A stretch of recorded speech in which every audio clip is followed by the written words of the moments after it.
Students, हमने पिछली class में एलसीआर सर्किट देख लिया था। आज उसी से रिलेटेड एक टर्म है, वो देखेंगे। टर्म का नाम है रेजोनेंस। डेफिनेशन देखते हैं इसकी। It is the condition when current in LCR circuit becomes maximum. मतलब जब एलसीआर सर्किट में करंट मैक्सिमम हो जाता है, उस कंडीशन को अपन रेजोनेंस बोलते हैं। तो मैं याद हो बच्चों, तो अपन ने पढ़ा था कि एलसीआर सर्किट में जो रेजिस्टेंस है उसको हम बोलते हैं इंपीडेंस, और वो जो इंपीडेंस होता है उसको Z से डिनोट करते हैं। Z की वैल्यू होती है √R² plus XL minus XC का होल स्क्वायर। ये हमने पढ़ा था फॉर एलसीआर सर्किट। करंट का फॉर्मूला भी पढ़ा था हमने एलसीआर सर्किट में, I = E/Z। Z की जगह पर हम Z की वैल्यू रख दें यहां पे, तो करंट हो जाएगा E/Z की जगह रखा √R² plus XL minus XC का स्क्वायर। ऐसा आ गया। अब देखें अपन कि करंट मैक्सिमम कब होगा। तुम्हें दिख रहा है बच्चों कि I इस रूट के साथ इनवर्सली प्रोपोर्शनल है। तो यदि अपन को I मैक्सिमम चाहिए, फॉर I मैक्सिमम, यदि I मैक्सिमम चाहिए तो ये पूरी वैल्यू कम से कम होनी चाहिए, मिनिमम होना चाहिए। तो R² plus XL minus XC का स्क्वायर शुड बी मिनिमम। ये होना चाहिए मिनिमम। अब इसमें दो स्क्वायर्स आ रहे हैं, एक R का स्क्वायर है और एक XL माइनस XC का स्क्वायर है। यदि ये पूरे की वैल्यू मिनिमम चाहिए, मतलब इसकी वैल्यू और इसकी वैल्यू, दोनों की वैल्यू अलग अलग अपने को मिनिमम चाहिए। लेकिन तुम जानते ही हो कि स्क्वायर जो है वो कभी नेगेटिव नहीं हो सकता। मतलब स्क्वायर की मिनिमम वैल्यू 0 ही हो सकती है, उससे नीचे नहीं जाएगी। तो यदि अपन को इसकी वैल्यू मिनिमम चाहिए तो R² = 0 होना चाहिए। इसी तरह से दूसरी वाली जो वैल्यू है वो भी =0 होना चाहिए। ये दोनों को हमने एक एक करके =0 कर दिया। अब R² = 0 मतलब R = 0। लेकिन देखो, क्या R = 0 पॉसिबल है? सर्किट क्या था? सर्किट था LCR। यदि R की वैल्यू 0 हो गई मतलब R तो हट गया, तो फिर सर्किट LCR बचेगी, then it will be LC circuit. तब तो वो सिर्फ LC हो जाएगा। मतलब R = 0 इज नॉट पॉसिबल। इस कंडीशन को हमने रूल आउट कर दिया। अब दूसरी वाली कंडीशन को लेते हैं। इसमें स्क्वायर हटाएंगे, 0 का रूट हो जाएगा 0, तो XL माइनस XC = 0। XC को उधर ले गए तो ये आ गया XL = XC। XL की वैल्यू रखी ω/L, XC की रखी 1/ωc, क्रॉस मल्टीप्लाई, तो ω² आ गया 1/LC। यहां से ओमेगा निकालेंगे, ये हो जाएगा 1/√LC। ओमेगा को अपन क्या बोलते हैं? Angular frequency. और ये एंगुलर फ्रीक्वेंसी किस कंडीशन में आई है? In the condition of resonance आई है। तो हम इसको बोलते हैं रेजोनेंट एंगुलर फ्रीक्वेंसी। ये कहलाती है रेजोनेंट एंगुलर फ्रीक्वेंसी। अब बच्चों, ओमेगा जो है रेजोनेंस की कंडीशन में हम उसको ω0 से रिप्रेजेंट करते हैं। तो जहां पर ओमेगा था हम उसकी जगह पर ω0 लिख लेते हैं इन केस ऑफ रेजोनेंस। यहां ω0 का स्क्वायर आ जाएगा, यहां ω0 आ जाएगा। अब तुम जानते हो ओमेगा होता है 2πN। यदि मैं ओमेगा की जगह रखूं 2πN, 2πN, n की जगह अपन फ्रीक्वेंसी को न्यू से भी रिप्रेजेंट करते हैं। रेजोनेंस की कंडीशन है तो 2π/0 = 1/√LC। 2 पाई को नीचे ले गए तो न्यू नॉट की वैल्यू आ गई 1/2 पाई रूट LC। ये हो गई फ्रीक्वेंसी। ये आई थी रेजोनेंस की कंडीशन में एंगुलर फ्रीक्वेंसी, तो अपन इसको बोलते हैं रेजोनेंट फ्रीक्वेंसी। ये है रेजोनेंट फ्रीक्वेंसी, जबकि दूसरी वाली थी रेजोनेंट एंगुलर फ्रीक्वेंसी। बच्चों रेजोनेंस की कंडीशन में एक चीज और है जो अपन को ध्यान रखनी है। हमने बोला कि रेजोनेंस में एक्सएल और एक्सी बराबर होता है। रेजोनेंस की कंडीशन में हमने देखा कि एक्सएल और एक्सी बराबर होता है। यदि मैं दोनों तरफ आई से इंटू कर दूं तो ये हो जाएगा I XL equal to I XC. अब याद करो कि आई एक्सएल क्या था। एक्सएल अपन ने बोला था रेजिस्टेंस होता है इंडक्टर का, तो अब ये क्या आई इंटू आर है, मतलब रेजिस्टेंस है एक्सएल, तो आई इंटू आर मतलब वोल्टेज हो गया वी, किसका, इंडक्टर का, तो वीएल। ऐसे ये हो गया वीसी, मतलब रेजोनेंस की कंडीशन में वीएल और वीसी बराबर होता है। ठीक है, तो रेजोनेंस की कंडीशन मतलब जब करंट मैक्सिमम होता है उसको अपन ने लेकर ओमेगा नॉट निकाला, जो रेजोनेंट एंगुलर फ्रीक्वेंसी आ गई। हमने रेजोनेंट फ्रीक्वेंसी निकाल ली। हमने एक और कंडीशन निकाली कि रेजोनेंस यदि है एलसीआर सर्किट में तो उसमें वीएल और वीसी बराबर होता है।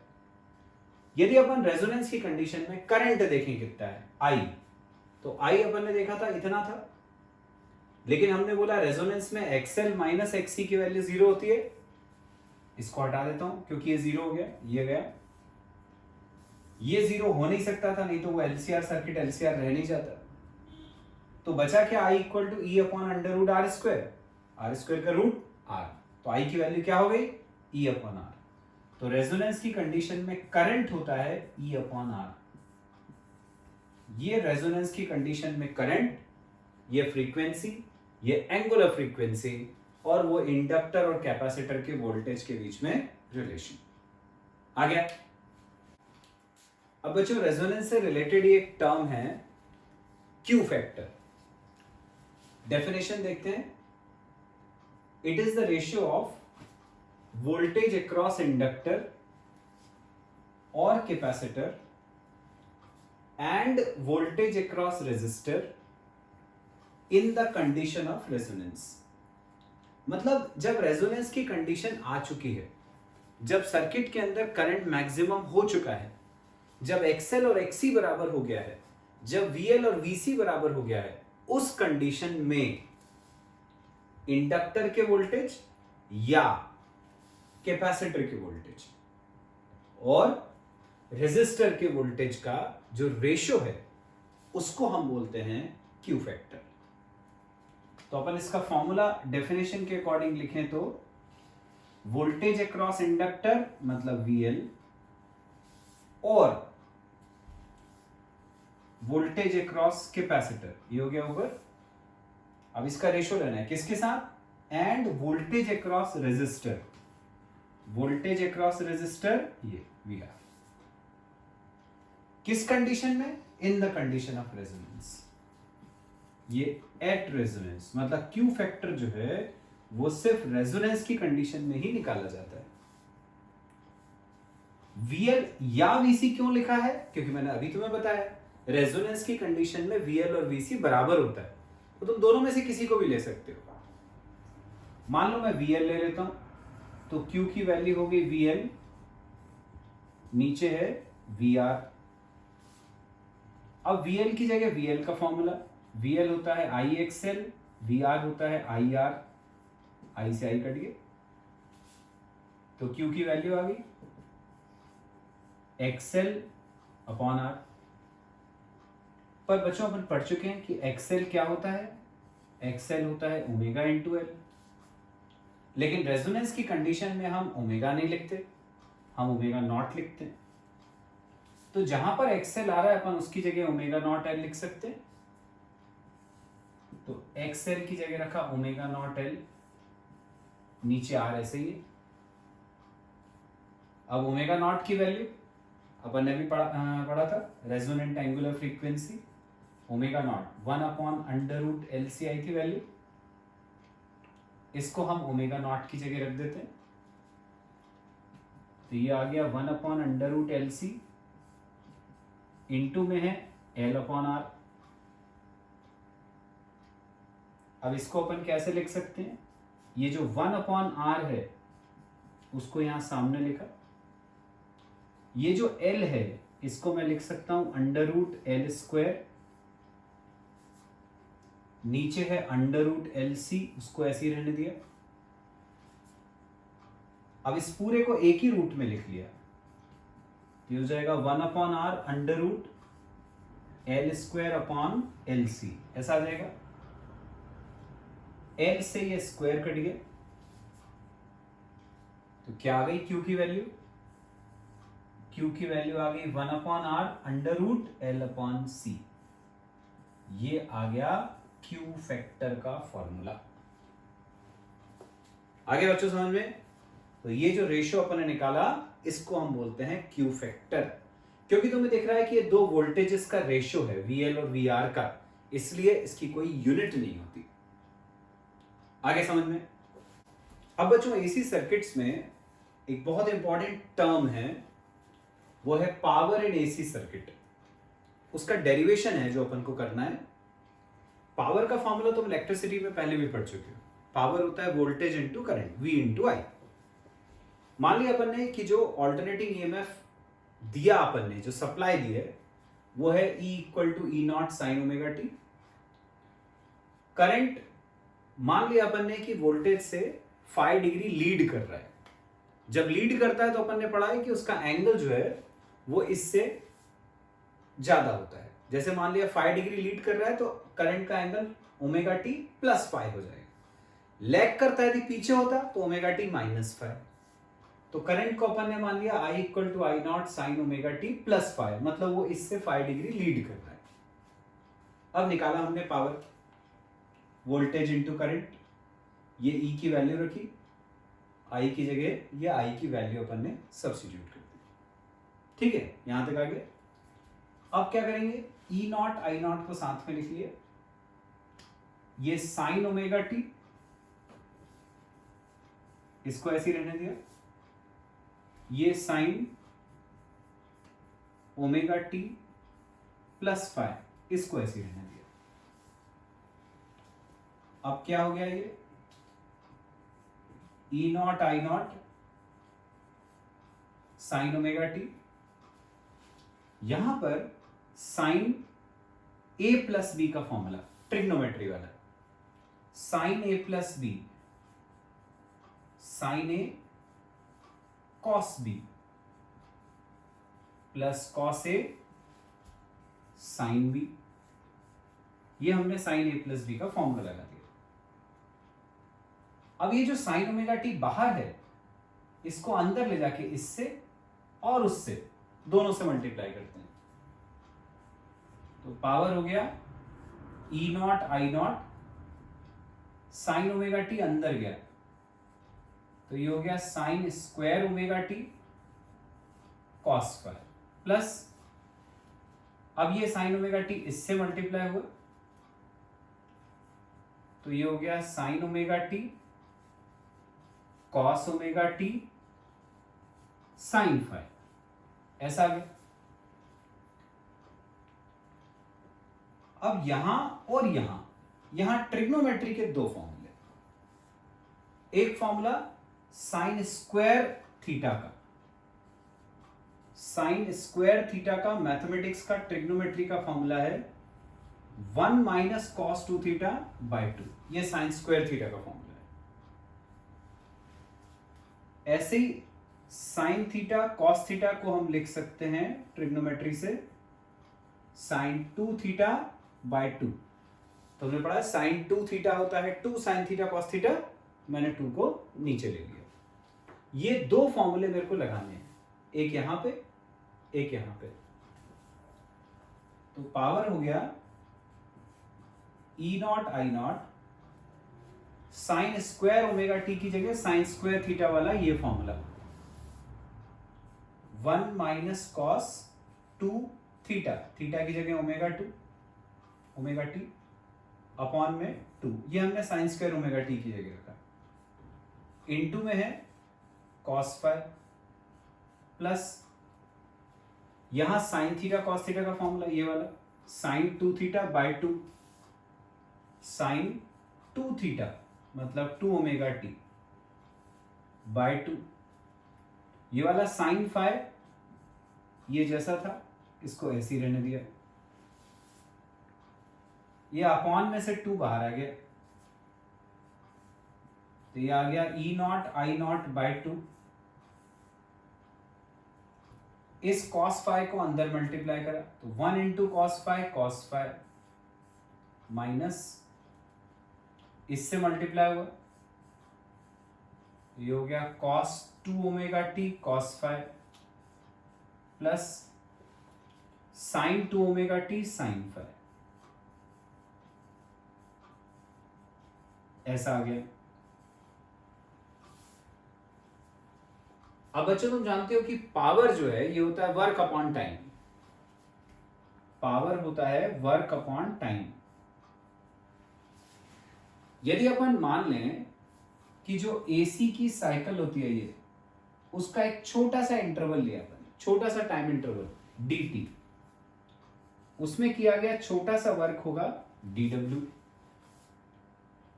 तो ये जो पावर लिखा है p, मैं उसकी जगह लिख सकता हूं dw बाई dt, तो पावर को लिखा dw बाई dt, अपॉन वाले dt को उधर ले जाता हूं, तो dw आ गया E not I naught by 2,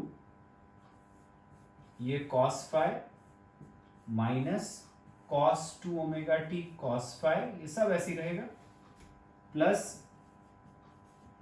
sine 2 omega t sine phi, और जो मैं dt यहां से उधर ले गया हूं वो ये आ गया, ये आ गई dw की वैल्यू, एक छोटे से टाइम इंटरवल dt में किया गया एक छोटा सा वर्क dw निकल आया।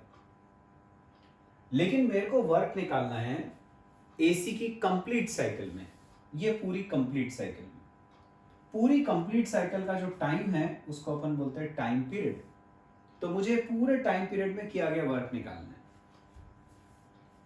इंटीग्रेट कर देते हैं इसको, छोटे से बड़ा वर्क निकालना है, तो W equal to E not I naught by 2, अब इस पूरे का इंटीग्रेशन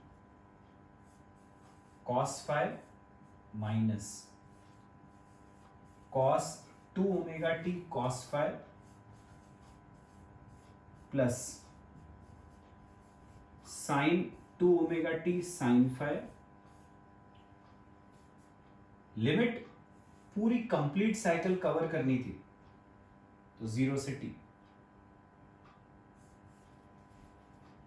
ये जो dt है इसको हमने ऐसे ही रहने दिया। अब इसका इंटीग्रेशन करना है, तो W equal to E not I naught by 2 ऐसे ही रहेगा। अब इसका इंटीग्रेशन करते हैं, कॉस फाई कांस्टेंट है, क्यों? क्योंकि हम with respect to t integrate कर रहे हैं, मतलब t वेरिएबल है, तो कॉस फाई को बाहर निकालेंगे तो अंदर बचेगा 1 का इंटीग्रेशन, जैसे विथ रिस्पेक्ट टू x करो तो x होता है, विथ रिस्पेक्ट टू t कर रहे हैं तो t, तो cos phi into t minus यहां कॉस फाई फिर कांस्टेंट, इसको ऐसे ही रखा, कॉस 2 ओमेगा टी का integration sine 2 omega t upon 2 omega plus इसका इंटीग्रेशन साइन फाई ऐसे ही रहा, साइन का इंटीग्रेशन होता है माइनस कॉस, ये तो कांस्टेंट है इसलिए उसको ऐसे ही रखा, इसका integration minus cos 2 omega t upon 2 omega, ये अपन ने पूरा इंटीग्रेशन कर लिया। लिमिट थी 0 से t, वो लिमिट अपन ने यहां रख दी 0 से t, तो ये अपन ने पूरा वर्क डन निकाल लिया। तो यहां तक आ गया था बच्चों अपना इंटीग्रेट करने के बाद। अब हमें लिमिट सब्स्टिट्यूट करनी है। अपर लिमिट कैपिटल T जो टाइम पीरियड था, लोअर लिमिट 0, सब्स्टिट्यूट करते हैं। ई नॉट आई नॉट बाय 2, जहां जहां टी है उसकी जगह कैपिटल टी अपर लिमिट, यहां रखा कैपिटल टी, उसको मैंने पहले लिख लिया टी कॉस फाई, यहां रखेंगे minus cos phi sine 2 omega t upon 2 omega, फिर ये plus minus minus sine phi cos 2 omega t by 2 omega, जहां जहां टी था उसकी जगह हमने अपर लिमिट रख दी कैपिटल टी। अब माइनस करके लोअर लिमिट रखनी है, माइनस लोअर लिमिट 0, तो 0 रखने पे ये 0 हो जाएगा, माइनस अपन करते हैं, यहां पर एक माइनस पहले से है तो वो प्लस, लेकिन जब t की जगह 0 रखेंगे तो ये हो जाएगा साइन 0, वो भी पूरा 0, तो ये भी टर्म 0 होगी, तो ये दो टर्म तो 0 होके हट ही गई। माइनस अपन कर रहे थे, ये प्लस माइनस माइनस पहले से ही है तो ये माइनस माइनस प्लस हो जाएगा। अब क्या बचा यहां पे साइन फाई, यहां t की जगह 0 रखा तो कॉस 0 अपॉन में है 2 ओमेगा, तो ये मैंने पूरी रख दी, पहले अपर लिमिट फिर minus lower limit, lower limit में तो एक ही टर्म बची थी, बाकी दो 0 हो गई थी। अब इसको सिंप्लीफाई करें, देखें कितना होता है ये, तो E not I not by 2, ये t cos phi minus cos phi ऐसे है साइन 2 इंटू ओमेगा, ओमेगा को रखा 2 पाई बाय टी, यहां पर टी ऐसे ही है upon 2 omega minus sine phi cos 2, omega की जगह 2 पाई बाय टी, यहां पर टी ऐसे ही है by 2 omega plus sine phi cos 0 1 होता है अपॉन 2 ओमेगा, ऐसा आ गया। ये यहां t से t गया, यहां t से t गया, तो w इक्वल टू आ गया E not I not by 2, ये t कॉस फाई माइनस, अब यहां पे क्या आ गया 2 इंटू 2 पाई, 2 इंटू 2 पाई मतलब साइन 4 पाई, साइन में 0 पाई 2 पाई 3 पाई 4 पाई, पाई पाई के डिफरेंस पे जितनी वैल्यूज होती हैं ये सब 0 होती हैं, तो sine 0 sine pi sine 2 pi sine 3 pi sine 4 pi सब 0, तो ये वाली वैल्यू साइन 4 पाई की 0, 0 इंटू ये पूरा 0, ये पूरा 0 हो गया माइनस, अब यहां बचा साइन फाई,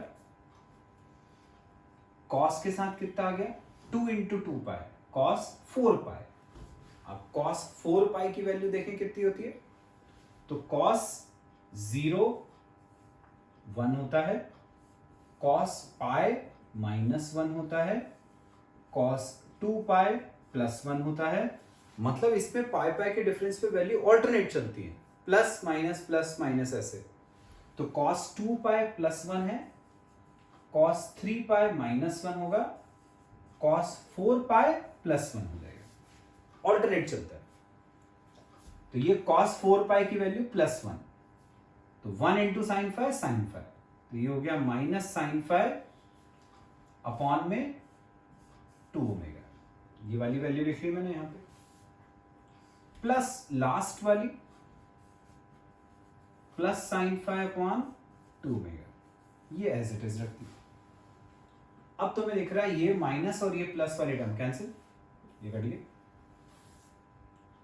तो W आ जाएगा E not I not upon 2 into में है टी कॉस फाई, ऐसा आ गया।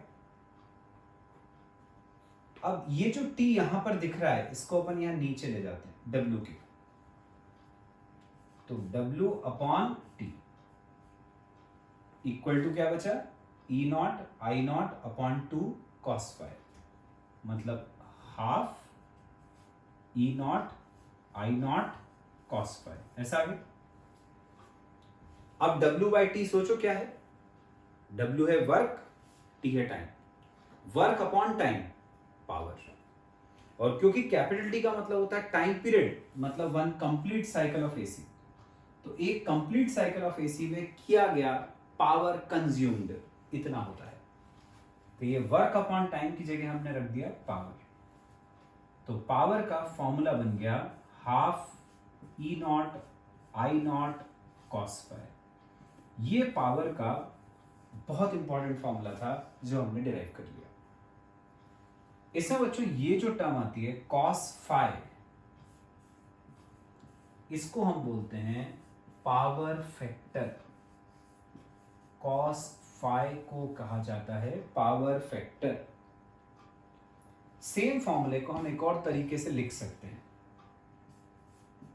ये जो 2 है यहां पे उसको ब्रेक करा, √2 इंटू √2, एक √2 इसके नीचे, एक √2 इसके नीचे, तो ये हो जाएगा E not by √2 I not by √2 cos phi, ऐसा भी।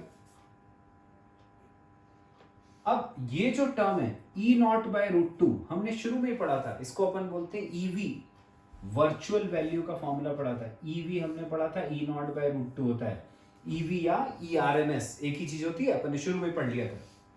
ऐसे ये हो जाएगा IV, तो पावर का फॉर्मूला हो गया EV IV कॉस फाई। तो ये बच्चों पावर के दो फॉर्मूले होते हैं, half E not I not cos phi और EV IV कॉस फाई। आ गया समझ में? अब बच्चों एक बहुत इंपॉर्टेंट टॉपिक है इस चैप्टर का, LC ऑसिलेशंस। जैसे कि नाम से ही पता चल रहा है LC मतलब इसमें एक इंडक्टर है और एक कैपेसिटर है, इन दोनों को अपन ने कनेक्ट करा। जब कैपेसिटर पूरी तरह से चार्ज हो जाता है तो उसके अंदर कुछ एनर्जी स्टोर्ड होती है। उसके अंदर जो एनर्जी स्टोर्ड होती है उसका फॉर्मूला अपन ने पोटेंशियल एंड कैपेसिटेंस वाले चैप्टर में पढ़ा था। Energy stored in a capacitor होती है Q²/2C। ये जो एनर्जी इसके अंदर रहती है वो इलेक्ट्रोस्टैटिक एनर्जी के फॉर्म में स्टोर्ड रहती है, इसको हमने UC मान लिया।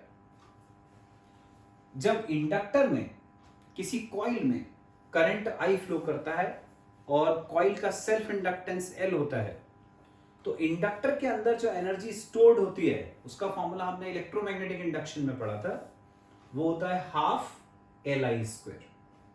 ये जो एनर्जी उसके अंदर स्टोर्ड होती है ये होती है in the form of magnetic energy. तो दो तरह की एनर्जीज हो गई, कैपेसिटर के अंदर इलेक्ट्रोस्टैटिक एनर्जी और इंडक्टर के अंदर जो एनर्जी स्टोर्ड है वो होती है in the form of magnetic energy. अपन ने क्या करा, शुरू में कैपेसिटर को पूरी तरह से चार्ज करा हुआ है। फुली चार्ज कैपेसिटर को जब अपन इंडक्टर से कनेक्ट करते हैं तो कैपेसिटर से चार्ज निकलता है, इंडक्टर में फ्लो करके जाता है। इस इंडक्टर में जैसे ये चार्ज आया उसकी वजह से इंडक्टर के अंदर करंट फ्लो करने लगता है, I = dQ/dt, करंट फ्लो करने लगता है, जिसकी वजह से इसके अंदर एनर्जी स्टोर्ड हो जाती है in the form of magnetic energy. अब धीरे धीरे ये जो कैपेसिटर है ये अपना चार्ज जैसे जैसे इसको देता जाएगा वैसे वैसे कैपेसिटर का चार्ज कम हो जाएगा तो उसकी एनर्जी कम हो जाएगी। इसका करंट बढ़ता जाएगा क्योंकि उसमें चार्ज आता जा रहा है, तो उसके करंट के बढ़ने की वजह से उसके अंदर एनर्जी बढ़ती चली जाएगी। तो क्या होगा, इसकी एनर्जी कम होती जा रही है, इसकी एनर्जी बढ़ती जा रही है। एक स्टेज ऐसी आती है जब ये कैपेसिटर जो है वो पूरी तरह से डिस्चार्ज हो जाता है, क्योंकि अपने सारा की सारा चार्ज इसको दे चुका होता है। तो जब ये पूरी तरह से डिस्चार्ज हो गया इसका मतलब इसकी जो एनर्जी है वो खत्म हो गई, वो जीरो हो गई, इसकी एनर्जी मैक्सिमम हो जाती है। अब जब इसकी एनर्जी मैक्सिमम हो जाती है तो ये क्या करता है, अपनी एनर्जी जो है वो अब कैपेसिटर को देना शुरू करता है, जिसकी वजह से अब कैपेसिटर जो है वो फिर से चार्ज होने लगता है। लेकिन अब जो इसकी चार्जिंग होती है वो अपोजिट डायरेक्शन में होती है। मतलब पहले ये प्लेट पॉजिटिव ये नेगेटिव थी, अब वो इससे चार्ज हो रहा है तो ये पॉजिटिव और ये नेगेटिव होती है। तो अब क्या होगा, धीरे धीरे ये सारी की सारी एनर्जी अपनी उसको दे देगा। जब ये सारी एनर्जी उसको दे देगा तो अब इसके पास जो मैग्नेटिक एनर्जी थी वो जीरो हो गई, इसके पास जो इलेक्ट्रोस्टैटिक एनर्जी थी वो मैक्सिमम हो गई। मतलब पहले इसने अपनी एनर्जी इसको दी, फिर इसने अपनी एनर्जी इसको दी, यही प्रोसेस चलता जाता है। तो इस प्रोसेस में होगा क्या, इसकी इलेक्ट्रोस्टैटिक एनर्जी यहां जाके मैग्नेटिक एनर्जी में कन्वर्ट होती है, जब ये इसको एनर्जी दे देता है तो वही मैग्नेटिक एनर्जी यहां जाके इलेक्ट्रोस्टैटिक एनर्जी में कन्वर्ट होती है। मतलब इस पूरे सर्किट में जो टोटल एनर्जी है वो एनर्जी के दो फॉर्म्स के बीच में ऑसिलेट करती रहती है। एक होती है electrostatic energy stored in capacitor, दूसरी magnetic energy stored in inductor. तो एनर्जी जो है पूरे सर्किट की वो ऑसिलेट करती है बिटवीन दीज टू फॉर्म्स। क्योंकि एनर्जी ऑसिलेट करती है इसलिए अपन इसको बोलते हैं एलसी ऑसिलेशंस। कभी एनर्जी एक फॉर्म ले लेती है, कभी दूसरा ले लेती है। ठीक है, so these are called LC oscillations. अब अपन ये देखेंगे कि एलसी ऑसिलेशन की फ्रीक्वेंसी कितनी होती है। फ्रीक्वेंसी मतलब एक सेकेंड में एनर्जी जो है वो कितनी बार अपने फॉर्म को चेंज करती है। चलो वो देखते हैं अपन। सबसे पहले हम निकालते हैं वोल्टेज अक्रॉस कैपेसिटर वीसी। हमने पढ़ा था पोटेंशियल एंड कैपेसिटेंस में वोल्टेज अक्रॉस कैपेसिटर होता है Q बाई सी। फिर हमने निकाला वोल्टेज अक्रॉस इंडक्टर। तो इंडक्टर में तुम्हें याद होगा तो अपन ने पढ़ा था E का फॉर्मूला E इक्वल टू होता है minus L D I by D T. तो VL हो गया minus L D I by D T, ये voltage across inductor. Total voltage देखें कितना हो गया, total voltage equal to Q upon C minus L D I by D T. Total voltage या total EMF, ये इतना आ गया। अब अपन लगाते हैं Kirchhoff's voltage law. Kirchhoff's voltage law क्या था, total EMF equal to I1 R1 plus I2 R2। Total EMF अपन निकाल चुके, Q upon C minus L D I by D T equal to I1 R1 plus I2 R2। यहां पर R का मतलब क्या होता है, सर्किट का रेजिस्टेंस। पर यहां ये जो वायर्स हैं इनमें तुम्हें दिख रहा है कहीं कोई रेजिस्टेंस तो अपन ने लगाया नहीं है। रेजिस्टेंस अपन ऐसे लगाते हैं, ऐसा तो कोई रेजिस्टेंस इसमें नहीं लगाया, मतलब R1 R2 की वैल्यू जीरो, ये जीरो हो गया। ऑल्सो हमें ये भी पता है कि करंट होता है rate of flow of charge, I होता है dq बाई डी टी। पर अपन को यह पता है कि जैसे जैसे इसमें चार्ज डिक्रीज होगा वैसे वैसे इंडक्टर के अंदर करंट बढ़ेगा, क्योंकि ये जो चार्ज यहां से फ्लो करके इसमें जाएगा तभी इसमें करंट ग्रो करेगा। तो यहां चार्ज डिक्रीज होगा तब जाके इसमें बढ़ेगा। तो क्योंकि ये जो करंट प्रोड्यूस हुआ है वो चार्ज के डिक्रीज होने की वजह से प्रोड्यूस हुआ है, इसलिए अपन माइनस लगाते हैं। I होता है minus d Q by D T. अब ये जो I की वैल्यू है उसको हम I की जगह यहां रख देते हैं। तो देखिए क्या इक्वेशन हो जाएगी, ये बन गया Q upon C minus L, ये d by D t, I की जगह रखा minus d Q by D t, minus d Q by D T equal to zero है। तो अब क्या हो गया, ये minus minus plus L d by D t of d Q by D t. D by D t of d Q by D t मतलब double differential. ठीक है, मैथमेटिक्स में तुम्हें पता होगा फर्स्ट डेरिवेटिव को हम लिखते हैं dy बाई डी एक्स, और उसको यदि फिर से डिफरेंशिएट कर दो तो हम इसको कहते हैं D square Y by D X square, second derivative कहलाता है। बस वैसे ही D Q by D T का डिफरेंशियल कर रहे हैं अपन फिर से, तो ये हो जाएगा D square Q by D T square, minus minus plus L हो गया, ये हो गया D square Q by D T square plus Q by C, ऐसे ये plus Q by C equal to zero, ऐसा आ गया। पूरी इक्वेशन को L से डिवाइड कर देते हैं सबको। तो ये हो गया D square Q upon D T square, L से डिवाइड करा, plus Q upon L C equal to आ गया 0। ये हमने एक इक्वेशन सपोज कर ली। तो यहां तक आ गया था बच्चों अपना। इसको मैं यूं लिख लेता हूं, d square q by d T square plus 1 upon L C एक ब्रैकेट में इंटू क्यू इक्वल टू 0। ये हमने फर्स्ट इक्वेशन मान ली। अब बच्चों पिछले साल हमने पढ़ा था सिंपल हार्मोनिक मोशन। तो मैं याद होगा अपन ने पढ़ा था कि कोई मोशन यदि सिंपल हार्मोनिक हमें प्रूव करना है तो एक कंडीशन थी जिसको प्रूव करना होता था। यदि वो कंडीशन सेटिस्फाई हो रही है किसी मोशन के द्वारा तो अपन बोलते हैं मोशन इज सिंपल हार्मोनिक। क्या थी वो कंडीशन? वो कंडीशन थी a equal to minus omega square y, जहां पर a को हम बोलते हैं एक्सेलरेशन। एक्सेलरेशन को अपन डिफरेंशियल के फॉर्म में कैसे लिखते थे? एक्सेलरेशन होता है change in velocity per unit time dv by dt। लेकिन वेलोसिटी क्या होती है? Displacement upon time dy by dt। Displacement को अपन यहां y से डिनोट करते हैं। ये जो v की वैल्यू है यदि मैं इसको यहां पे रख दूं तो एक्सेलरेशन क्या हो जाएगा? d by dt of dy by dt। v की वैल्यू यहां रख दी तो d by dt of dy by dt मतलब क्या हुआ? सेकेंड डेरिवेटिव हो गया d square y by dt square, second derivative जो मैंने तुम्हें यहां पे भी बताया था। तो ये जो सिंपल हार्मोनिक मोशन की कंडीशन है उसमें a की वैल्यू ये मैं यहां रख देता हूं। तो ये आ गया D square y upon D T square equal to में है माइनस ओमेगा स्क्वायर वाई। हम उस माइनस ओमेगा स्क्वायर वाई को इस तरफ ले आए तो d square Y by D T square plus omega square y equal to 0 आ गया। इक्वेशन नंबर 2 मान लिया मैंने इसको।